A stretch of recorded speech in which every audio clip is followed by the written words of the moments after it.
Hola queridos amigos podescuchas, me da mucho gusto saludarlos. Gracias por ver este video y estar acá en restauraministerios.org en YouTube y en otras plataformas. Bueno, quiero hoy hablarles de la coronación del rey Carlos III allá en Inglaterra.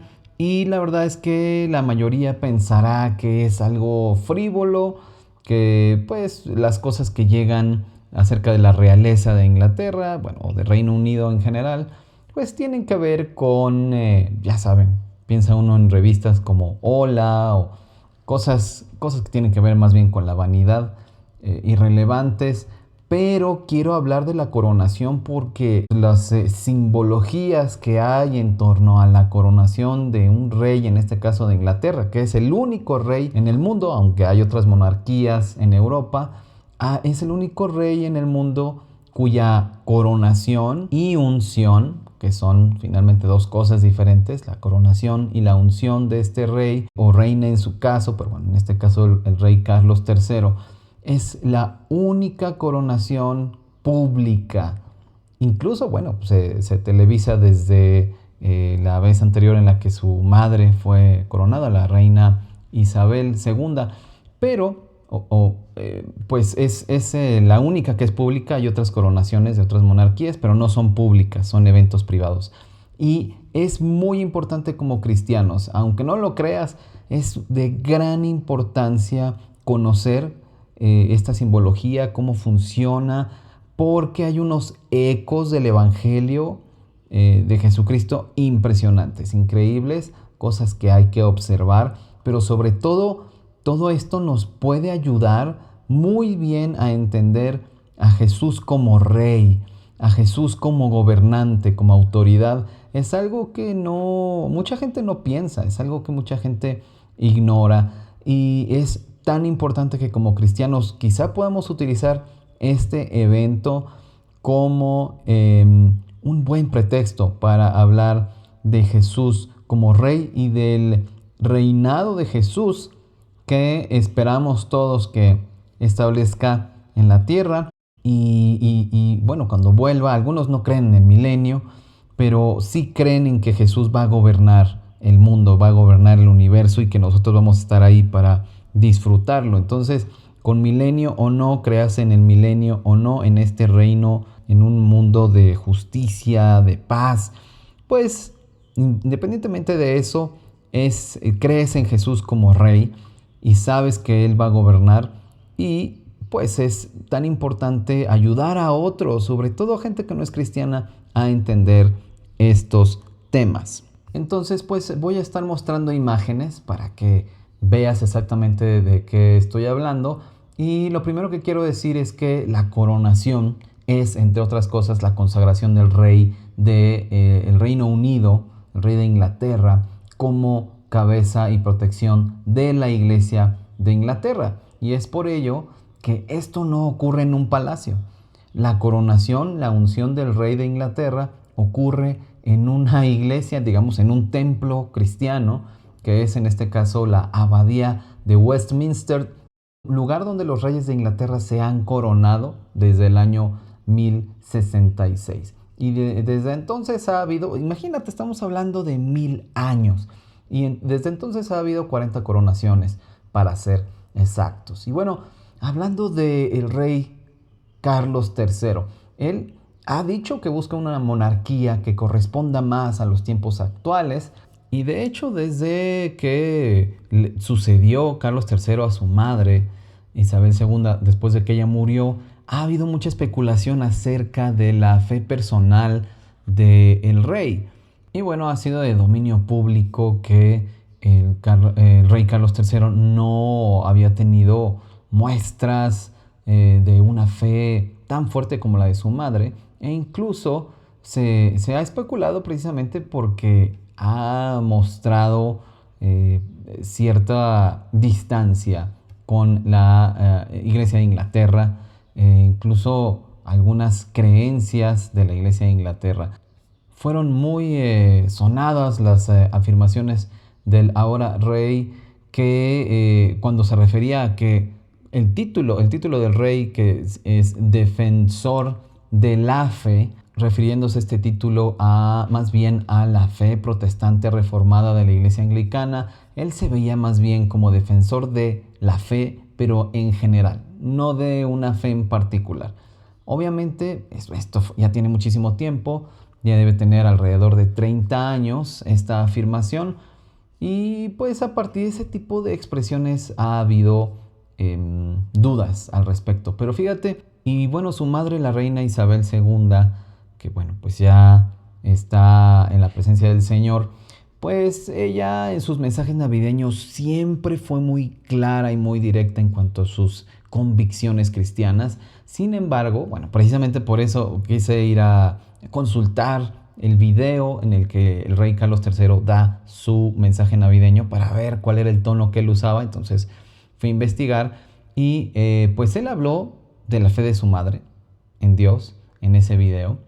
Él enfatizó la fe en las personas y dijo que es esa fe en la gente para hacer el bien y tener compasión la que él particularmente comparte con su madre. Es decir, no enfatizó la fe en Dios, sino la fe en la gente. Y aunque afirmó en ese video que, ese mensaje navideño de diciembre de 2022, que la Biblia dice que en el nacimiento de Jesús la luz vino al mundo, pues realmente fuera de esa afirmación, omitió que el Evangelio dice que Jesús es la luz verdadera que alumbra a todo hombre. Entonces no es casualidad. Por ello, el rey Carlos también dijo que aunque Navidad es una festividad cristiana, el poder de la luz, y aquí abro la cita, el poder de la luz que se impone a las tinieblas es celebrado a través de las fronteras de la fe y la creencia. Cierro la cita. Y parafraseando, lo que continuó diciendo es que cualquiera, tenga la fe que sea o incluso teniendo ninguna, la esperanza que se puede encontrar en el futuro está en el servicio a otros. Fue el mensaje que quiso dar. Es decir, bueno, sí es una festividad cristiana, pero sirvamos a otros y esa es la luz y esa es nuestra esperanza. Entonces no fue solo un mensaje que buscaba ser incluyente, sino que refleja y confirma como signo de los tiempos que con Isabel II, pues también murió, además de la última líder de fe cristiana abiertamente, también murió una época en la que el mensaje del Evangelio pues no era diluido y no era adaptado a una era sin Dios para no ser ofensivo, para incluir a la gente. Y estamos viviendo una era ya sin Dios, el Dios de Abraham, el Dios de Pedro, el Dios de Pablo, el Dios de Isabel II. Y sin embargo, al ser coronado como rey, juró lealtad a la iglesia anglicana y como protector de la fe cristiana. Independientemente de estos aspectos que rodearon la coronación y que rodearán el reinado del rey Carlos III, voy a describir los simbolismos en la coronación porque tienen significados profundos, resultado de una herencia cristiana, como ya viste, milenaria. Los cristianos debemos reconocer y destacar estos símbolos cristianos porque son una gran oportunidad para testificar del Rey de Reyes, de su carácter, de sus promesas y bueno, también acerca de las cualidades de su gobierno y autoridad pues universal. Los cristianos creemos que Jesucristo regresará para gobernar al mundo al establecer un reinado de justicia como nunca antes se ha visto. Es lo que Dios pretendía a través del jubileo descrito en la ley de Moisés. Pero quedó demostrado que un gobierno humano jamás podría alcanzar esto por el pecado y la corrupción que caracteriza la naturaleza humana en este tiempo, por lo cual ningún gobierno humano ha podido ni podrá ser totalmente justo ni podrá establecer totalmente la paz. El jubileo al que me refiero, que está escrito en la ley de Moisés, este jubileo anunciaba la intención de Dios de establecer su reino entre los hombres. Y solo el Mesías, finalmente ahora lo sabemos, podría llevar a cabo esto de manera plena. Pero finalmente anunciaba esta intención de Dios. La coronación del rey Carlos III significa este anhelo del gobierno perfecto de Jesucristo sobre el mundo y lo usa como modelo para que el gobierno de los hombres, el del rey, lo persiga teniendo la naturaleza y el carácter de Jesucristo, pero como aspiración, como brújula moral del ejercicio de la autoridad del rey. Entonces, mira, la ceremonia la preside el arzobispo de Canterbury, que es el jefe espiritual de la Iglesia de Inglaterra. El componente espiritual de la coronación es innegable, aunque todo parece como muy secular, pero no, el componente espiritual está ahí presente todo el tiempo y por supuesto para los que conocemos la historia bíblica, pues evoca la coronación del rey David y del rey Salomón, quienes fueron ungidos por los líderes espirituales de Israel. En el caso del primero, pues el profeta Samuel, y en el del segundo, el sacerdote Sadoc y el profeta Natán. Entonces, mira, de las primeras cosas que vimos en la ceremonia de coronación fue que al rey se le da la bienvenida, ¿no? El arzobispo le da la bienvenida y le dice que le da la bienvenida en el nombre del Rey de Reyes una vez que él y la reina consorte han ingresado a la abadía. Increíble, ¿no? En el nombre del Rey de Reyes. Y luego el rey pues responde que en su nombre ha venido, en el nombre de este Rey de Reyes, y que según su ejemplo no ha venido a ser servido, sino a servir. Increíble. Esta es una alusión a la afirmación de Jesucristo, el Rey de Reyes, de que Él, siendo Dios hecho carne, no había venido a que el hombre le sirviera, como gran testimonio de cómo se ejerce la autoridad en el reino de los cielos que Él trae al mundo. Después de eso, el rey recibió una Biblia y se le dijo: Señor, para que se mantenga siempre atento a la ley y al evangelio de Dios como la regla de su vida entera y del gobierno de los príncipes cristianos, reciba este libro, la cosa más valiosa que este mundo tiene. Aquí está la sabiduría, esta es la ley real. Aquí contiene los oráculos vivos de Dios. Luego, el rey Carlos juró velar por la permanencia de la Iglesia de Inglaterra, y comprometerse con profesar el evangelio y que, al hacerlo, mantenga un ambiente en el que la gente de todas las religiones y creencias viva libremente. Qué impactante estas afirmaciones. Después el rey juró ejercer el poder para ejercer la ley y la justicia en misericordia en todos sus juicios o decisiones. Aquí, esta es la parte de los juramentos, ¿no? Este juramento. Luego el siguiente, que es que juró mantener las leyes de Dios y una profesión verdadera del evangelio, así como mantener la religión protestante reformada, la Iglesia de Inglaterra y la doctrina. También juró con sus manos sobre la Biblia para hacer cumplir estas cosas. Luego, él juró ser un protestante fiel. Llamó mucho mi atención que ante el altar, el rey Carlos oró con la siguiente oración: concédeme ser una bendición a todos tus hijos, de toda fe y creencia, que juntos encontremos los caminos de la amabilidad y seamos guiados a los caminos de la paz. ¿Qué tal, Qué sutil. Concédeme ser una bendición a todos tus hijos, Dios. Y luego dice que estos hijos pueden ser de toda fe y creencia. Los hijos de Dios de toda fe y creencia. Bueno, ¿qué está diciendo realmente? Podemos imaginarnos, ¿no es así? Bueno, continúo. Luego vino el sermón de Justin Welby, que es el arzobispo de Canterbury, que es el primado de la Iglesia de Inglaterra. Y este sermón estuvo basado en Colosenses 1, 9 al 17 y en Lucas 4 y el 16 al 21. En Colosenses se habla de Jesucristo y en Lucas también se habla de Jesucristo, pero es esta lectura en el que Jesús afirma que Él es el Mesías, citando a Isaías ahí en la sinagoga de Nazaret.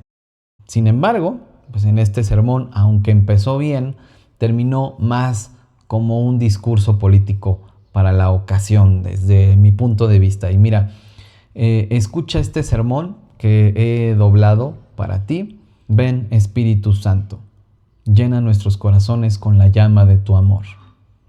Estamos aquí para coronar a un rey y coronamos a un rey para que sirva. Lo que se nos ha dado hoy es para provecho de todos, porque Jesucristo anunció un reino en el que el pobre y el oprimido es liberado de las cadenas de la injusticia. El ciego ve, el maltratado y el que tiene el corazón roto son sanados. El reino fija lo que todo gobierno justo debe ser y toda autoridad. Y el reino también fija el propósito de todo gobierno y autoridad. Jesús no toma el poder ni lo retiene por el estatus. El Rey de Reyes, Jesucristo, fue ungido no para ser servido, sino para servir. Él crea la ley inmutable del ejercicio bueno de la autoridad en cuanto a que el privilegio del poder viene con la responsabilidad de servir. El servicio es amor en acción. Vemos el amor en acción en nuestro cuidado por los más vulnerables, la forma en la que cuidamos, alimentamos y animamos a los jóvenes, en la conservación del mundo natural. Hemos visto estas prioridades en la vida de nuestro Rey. Hoy tenemos el honor de estar en esta abadía con tantos que han mostrado tanto amor. Trabajan en organizaciones de caridad, ustedes construyen comunidad, sirven a la nación en las Fuerzas Armadas, en servicios de emergencia y de tantas otras maneras. A un lado están 400 o más jóvenes extraordinarios en la iglesia de Santa Margarita, cuyas vidas testifican servicio. Alrededor del mundo en el reino y en la mancomunidad hay otros tantos. Ustedes viven sus vidas por otros. La unidad que muestran, el ejemplo que dan, es lo que nos une y brinda sociedades fuertes, alegres, felices y gloriosas. Ellas cargan pesadas cargas por nosotros. El peso de la tarea presente, sus majestades, solo es llevadero por el Espíritu Santo, quien nos da la fuerza para dar la vida por otros. Con la unción del Espíritu Santo, al Rey se le da gratuitamente lo que ningún gobernante puede alcanzar por voluntad, por política, por guerra o por tiranía. El Espíritu Santo nos apunta al amor en acción. Esto fue prometido por Jesús, quien puso a un lado todo privilegio porque, como la primera lectura nos dice, Dios hará todas las cosas por nuestro bien, incluso su propia vida. Su trono fue una cruz, su corona fue hecha de espinos, sus insignias reales fueron las heridas que horadaron su cuerpo. Cada uno de nosotros es llamado por Dios a servir, sea en la forma que sea en nuestras propias vidas. Cada uno de nosotros puede escoger hoy hacerlo como Dios manda. Podemos decir al Rey de Reyes, Dios mismo, como el Rey lo hace hoy: dame gracia para que en tu servicio encuentre perfecta libertad. En esa oración hay promesas sin medida, gozo más allá de los sueños, esperanza que permanece. Por esa oración, para todo rey, cada gobernante, y sí, para cada uno de nosotros, estamos abiertos al amor transformador de Dios. Bueno, ese fue el sermón que dio Justin Welby. Y bueno, pues ese sermón fue precedido por lecturas bíblicas y me llamó la atención que la lectura de Colosenses la hizo el primer ministro del Reino Unido, Rishi Sunak, que bueno, pues él es de religión hindú, es la religión que personalmente profesa, según él mismo ha declarado. Y bueno, pues me parece interesante su participación leyendo la Biblia en esta ceremonia, más por protocolo que por una cuestión religiosa. Pero bueno, finalmente en este video hablo de los simbolismos que se le presentaron al rey, los cuales pues tienen significados cristianos profundos y bellísimos. Mira, lo primero es que se le ungió con aceite. Esto representa la unción de Dios para el gobernante y el aceite ha representado la unción del Espíritu Santo a las autoridades terrenales para gobernar con temor de Dios, con sabiduría, con justicia. También, pues es una figura acerca de que el Mesías sería ungido por el Espíritu Santo para las cosas que Isaías profetiza que hará el Mesías. Y bueno, aquí citando Lucas 4, dice: el Espíritu del Señor está sobre mí, por cuanto me ha ungido para dar buenas nuevas a los pobres, me ha enviado a sanar a los quebrantados de corazón, a pregonar libertad a los cautivos y vista a los ciegos, a poner en libertad a los oprimidos, a predicar el año agradable del Señor, y eso haciendo alusión al jubileo precisamente. Luego se le entregaron unas espuelas, y estas espuelas son símbolos de honor militar y caballería, que simbolizan que sea un valiente defensor de aquellos en necesidad. Después recibió la espada enjollada de la ofrenda, y se oró porque el rey no use la espada en vano, que la espada pues es un símbolo de la autoridad terrenal, del gobernante, del gobierno, y que no use la espada en vano, sino para que, como ministro de Dios, resista al mal y defenda el bien en el nombre de Cristo Jesús. ¿Qué tal? Maravilloso, ¿no? También se reconoció a esta espada como un símbolo no de juicio, sino de justicia, y no de poder, sino de misericordia. Mira lo que se dijo cuando se dio esta espada al rey. Se dijo: con esta espada haz justicia, detén el crecimiento de la iniquidad, protege a la santa iglesia de Dios y a todos los pueblos de buena voluntad, ayuda y defiende a las viudas y a los huérfanos. Restaura las cosas que se han corrompido, conserva las cosas que han sido restauradas, castiga y reforma lo que está mal, y confirma lo que está en buen orden, para que haciendo estas cosas sea glorioso en toda virtud y sirva tan fielmente a nuestro Señor Jesucristo en esta vida, que puedan reinar para siempre con Él en la vida eterna. Qué afirmaciones tan increíbles. Luego recibió unos brazaletes o armillas que simbolizan sinceridad y sabiduría, señales de la protección del Señor, que se dijo lo abraza por todas partes. Luego recibió una túnica real y una estola real, y de estas cosas se dijo: que el Señor te vista con un manto de justicia y con vestiduras de salvación. Luego recibió el orbe, y se dijo: recibe este orbe puesto bajo la cruz, y recuerda siempre que los reinos de este mundo se han convertido en el reino de nuestro Dios y de su Cristo. Luego recibió un anillo, y se dijo: recibe este anillo, símbolo de dignidad real y signo de la alianza jurada este día entre Dios y rey, rey y pueblo. Es decir, fue un pacto entre Dios, el rey terrenal, y el pueblo al que gobierna. ¡Qué maravilla! Luego recibió un guante, y se dijo: recibe este guante para que puedas ejercer la autoridad con mansedumbre y gracia, confiando no en tu propio poder, sino en la misericordia de Dios. Luego recibió 2 cetros reales.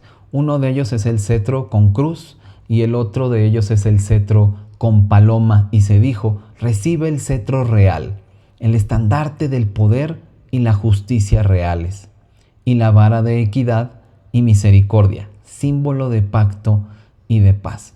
Que el Espíritu del Señor, que ungió a Jesús en su bautismo, le unja también hoy, para que pueda ejercer la autoridad con sabiduría y dirigir sus consejos con gracia. Que por su servicio y ministerio a todo su pueblo, la justicia y la misericordia sean vistas en toda la tierra.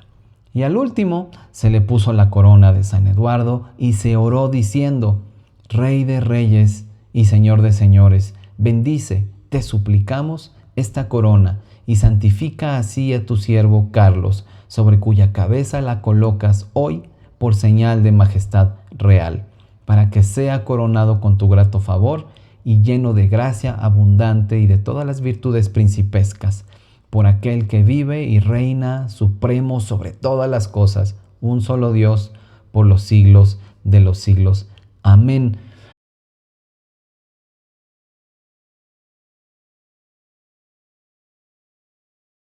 God save the King! God save the King!